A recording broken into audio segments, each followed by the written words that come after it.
మోషే మరణం యెహోషువని దిగులు పడేటట్లుగా చేసింది. మోషే మరణం యెహోషువకి భయమును తీసుకొచ్చి పెట్టింది. మోషే మరణం యెహోషువలో ఉన్న ధైర్యాన్ని తీసివేసింది. మోషే మరణం యెహోషువకి ఉన్న ఒక తోడుని దూరం చేసింది. మోషే మరణం ఇశ్రాయేలీయులను నిరాశలోకి నెట్టివేసింది. ఆ సమయములో యెహోషువ మాట్లాడుతున్నాడు. యెహోషువ ఆలోచిస్తున్నాడు, అయ్యో నేను ఒక తోడును కోల్పోయాడు, నేను ఒక మంచి నాయకుడిని కోల్పోయాను, నన్ను ఒంటరి వాడిని చేసి వెళ్ళిపోయాడు అని అనుకుంటున్న సమయములో దేవుడు యెహోషువతో మాట్లాడుతున్న మాట, యెహోషువ నేను నీకు తోడుగా ఉన్నాను. మోషే నీకు దూరం అవ్వచ్చు, కానీ మోషేను నడిపించిన దేవుడని నేనే.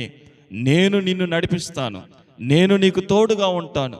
నీవు అడుగు పెట్టిన చోటెల్లా నీవు వర్ధిల్లుతావు.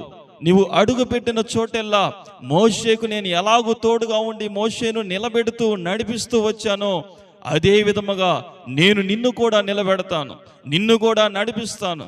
నా సన్నిధి నీకు తోడుగా వస్తుంది. నీవు నిబ్బరము కలిగి ధైర్యముగా ఉండుము, నీవు ధైర్యము వహించుము, నీవు దిగులు పడకము, జడియకుము. ఈ దినమున దేవుడు మనతో కూడా మాట్లాడుతున్నాడు. ఎవరిని కోల్పోయానని బాధలో నీవు ఉండిపోయావు, అందరినీ కోల్పోయానని దిగులు పడుతున్నావా?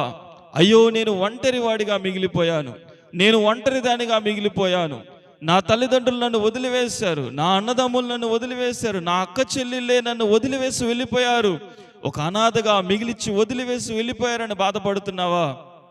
దేవుడు మాట్లాడుతున్నాడు, వారిని నడిపించిన దేవుణ్ణి నేనే. నేను నిన్ను నడిపిస్తాను, నీకు తోడుగా ఉంటాను. నీవు భయపడకము, జడియకము, దిగులు పడకము, నేను నిన్ను నడిపించగలిగిన దేవుడను.